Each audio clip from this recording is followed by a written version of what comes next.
అమలు చేసింది, చాలా హెల్ప్ చేసింది. ఇప్పుడు మీరు సేవలు చేస్తున్న టైంలో అటు రాజకీయాల పేర్లు అవసరం లేదు, రాజకీయాల పరంగా కానివ్వండి, బయట కానీ చాలా ఒత్తిళ్ళను చూశారు మీరు. ఇక్కడ వచ్చి మీరు ఉన్నప్పుడు కూడా మీ ముందు మీరు ఇక్కడ నుంచి వెళ్ళిపోవాలి, అమెరికా వెళ్ళిపోవాలని చెప్పిన టైం కూడా ఉంది ప్రచారంలో. ఆ టైంలో అసలు మనకెందుకు వచ్చింది, మన ఫ్యామిలీ మనం ఉంటే అయిపోయేది కదా, ఈ రాజకీయాలు నాకు ఎందుకు, ఈ సేవ ఎందుకు అని అనిపించిందా ఎప్పుడన్నా మీకు? నాకు అప్పుడు ఎలా అనిపించలేదు అంటే పోలీసులు వచ్చి నన్ను వెళ్ళిపోమంటే నేను చెప్పాను, ఇది నా ఊరు, నీ పుట్టిన ఊరు, నీ ఎక్కడ పోతా, మీరే నేను ఎక్కడ పోవట్లేదు, మీరేం చేసుకుంటారో చేసుకోమని చెప్పేసిన.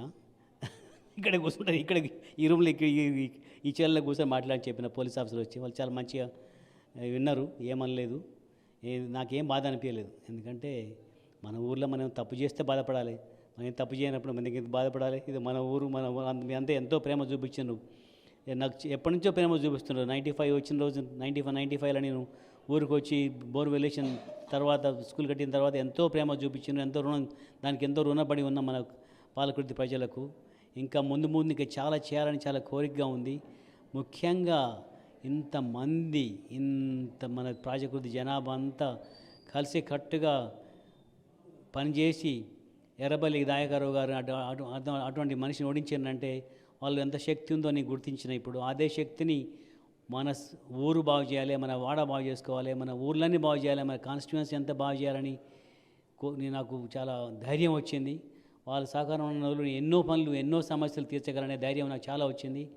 తప్పకుండా మన జానసమ్మ పక్కమటి ఉంటే అన్ని సమస్యలు పరిష్కరిస్తానని చాలా ధైర్యం ఉన్నది. Happy happy happy happy very happy happy happy happy. Last and ఫైనల్గా ఇప్పుడు మీరు చేయబోయే 74 ఎకరాల్లో ఏదైతే భూమి పూజ నిర్వహించబోతున్నారు స్కిల్ డెవలప్మెంట్ గురించి ఇటు నియోజకవర్గ ప్రజలకు కానివ్వండి, ఉన్నటువంటి యువతకి, అలానే మీ ప్రజలకు ఏం చెప్దాం అనుకుంటున్నారు? నాకు ఒకటే అమ్మా, మీ గొప్పతనం అందరు, మీ అమ్మలారా, అక్కలారా, చెల్లెలారా, తమ్ముళ్ళారా, అవ్వలారా, అందరికీ, మన తెలంగాణ ప్రజలందరికీ, పాలకుర్తి ప్రజలందరికీ ఒకటే చెప్పేది, మీలో చాలా గొప్పతనం ఉంది. నేను గుర్తించిన మీ గొప్పతనమే ఈరోజు మామూలు ఈ స్థితికి తీసుకొచ్చింది. మాలో ఉన్న మంచిని మీకు కనిపెట్టింది కాబట్టి, మీకు చాలా మంచి హృదయం ఉన్నది కాబట్టి చాలా చాలా కృతజ్ఞతలు చెప్తున్నాను. దానికి చాలా రుణపడి ఉన్నాను. అదేవిధంగా మీ శక్తితోటే, మీ సహకారంతో మీ సమస్యలన్నీ తప్పకుండా పరిష్కరిస్తానని చాలా ఆనందంగా ఉంది, చాలా హ్యాపీగా ఉంది. ఈ నూతన సంవత్సరం సందర్భంగా తప్పకుండా అవన్నీ నెరవేరాలని, మా సహాయశక్తులు నిద్ర లేకుండా కూడా పనిచేస్తామని నేను హామీ ఇస్తున్నాను. సార్, అలానే మా టీవీ ప్రేక్షకులకి మీరు ఏమైనా చెప్దాం అనుకుంటున్నారా న్యూ ఇయర్కి? చాలా చాలా చెప్పాలందమ్మా.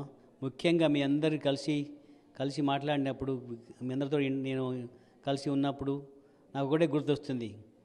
మా బాబు చచ్చిపోయినప్పుడు మీ 5 మనుషులు ఉండి, నా 2 చెల్లెళ్ళు, 2 తమ్ముళ్ళు, మా అమ్మమ్మ 5 ఉండేది, 6 ఉండేది.